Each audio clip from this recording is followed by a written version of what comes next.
Fala, filhotes, vocês estão vivos? No vídeo agora nós vamos falar um pouquinho sobre educação de jovens e adultos, a educação ao longo da vida. Essa obra aqui também do PNBE, Programa Nacional, do Fundo Nacional de Desenvolvimento Educacional, do livro didático também, temático. Vamos conhecer um pouquinho dessa obra.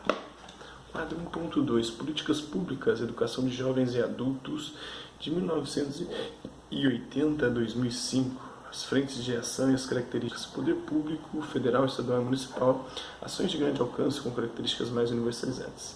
As características quais foram? Ações conectadas aos sistemas de ensino, escolarização de jovens e adultos, na perspectiva do ensino supletivo e na compreensão convencional e conteudista da educação ofertada pela escola. Previsão de recursos para a formação de docentes, aquisição de materiais didáticos, alimentação e transporte dos educandos. Programas: a Fundação Educar, a Alfabetização Solidária, a Fundação Educar de 85 do governo de Sarney, a Alfabetização Solidária de 97 do governo FHC e o Brasil Alfabetizado de 2003 do governo Luiz Inácio Lula da Silva. De alfabetização de jovens e adultos na perspectiva de campanhas, mas com características de provimento de recursos para a organização de núcleos de alfabetização, a aquisição de materiais didáticos, remuneração e formação de docentes. Viabilizam-se por meio de convênios entre o poder público, o movimento popular e as entidades sociais. Tem também as frentes de ação da sociedade civil e movimentos populares, ações de alcance local, com características mais específicas e identitárias. Forte incorporação, as características: forte incorporação do legado construído pelo Paulo Freire, concepções práticas. Não tem ensino formal, aqui mostra esse estudo que o Paulo Freire não entrou no ensino formal das instituições públicas, seja federais, estaduais ou municipais. Ela funciona mais nos âmbitos dos movimentos populares e da sociedade civil. Então, aqui está claro. E ficam dizendo que o Paulo Freire corrompeu a educação, a alfabetização no nosso país. Eu digo uma ignorância, isso é uma burrice sem fim. É falta de estudo. Fica acreditando em ideólogo, Não tem isso. Não tem correspondência. Eu não fui alfabetizado no método Paulo Freire e praticamente ninguém foi alfabetizado no Brasil nesse método. Pouquíssimas pessoas. Ele conseguiu provar que conseguia alfabetizar alguém em 40 horas lá no Nordeste. Depois esse método foi sendo utilizado, mas nunca foi amplamente utilizado. Nunca foi uma política de Estado no nosso país. Então quem fala isso ou está falando de má fé para enganar as pessoas, ou porque é um completo ignorante fica repetindo, igual um papagaio, o que os outros disseram. Então, concepções e práticas no campo da educação popular. Ações concentradas na esfera da alfabetização, da mobilização política e da garantia da cidadania.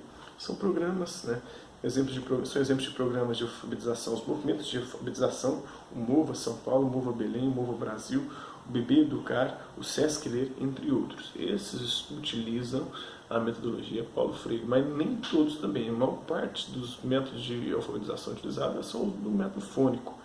E fóruns, são exemplos de fóruns: os fóruns de EJA e de MOVA, os encontros regionais e nacionais do ENEJA, e mais recentemente a criação da Comissão Nacional de Alfabetização e de Educação de Jovens e Adultos, o SINAEJA. Essas são ações de mobilização, de fortalecimento político e de construção de redes sociais voltadas à EJA, que se viabilizam também por meio de convênios com os governos municipais, estaduais e federais. Às vezes fazem convênio, mas não é política de Estado. E as empresas privadas, na perspectiva de incorporar as identidades locais e regionais dos segmentos envolvidos, ampliando as possibilidades de educação como instrumento de transformação da realidade dos educandos. As últimas 3 décadas não foram suficientes para fazer frente a quase 500 anos de abandono de equívocos. As políticas públicas ainda reverberam o imaginário de campanhas de alfabetização e processos acelerados de escolarização. A partir do momento da universalização, começamos a ter problema.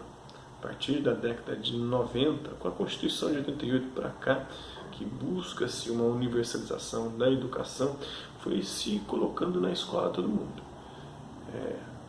E alunos, muitos deles oriundos de famílias estruturadas, sem nenhum tipo de condição de receber educação da escola, acolhê-lo, e de também eles estarem preparados para absorver alguma coisa da escola por conta do seu histórico pregresso, da sua família, da sua estrutura social herdada.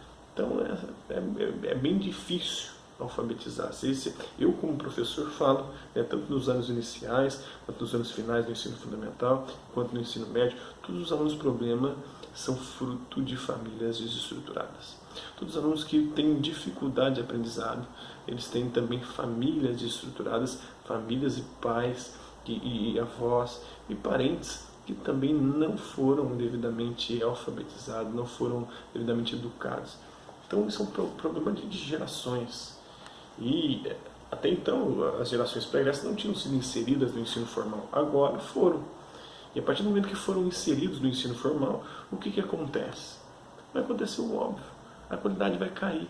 Vai falar, nos anos PT, a qualidade do governo caiu, claro, seu burro. À medida que o trem vai se universalizando, vai caindo. Isso vem caindo desde a década de 80. À medida que mais gente vai entrando e pessoas oriundas de famílias estruturadas, e com o governo PT, a partir do Bolsa Família, porque para receber o benefício isso estava atrelado à participação, à frequência na escola.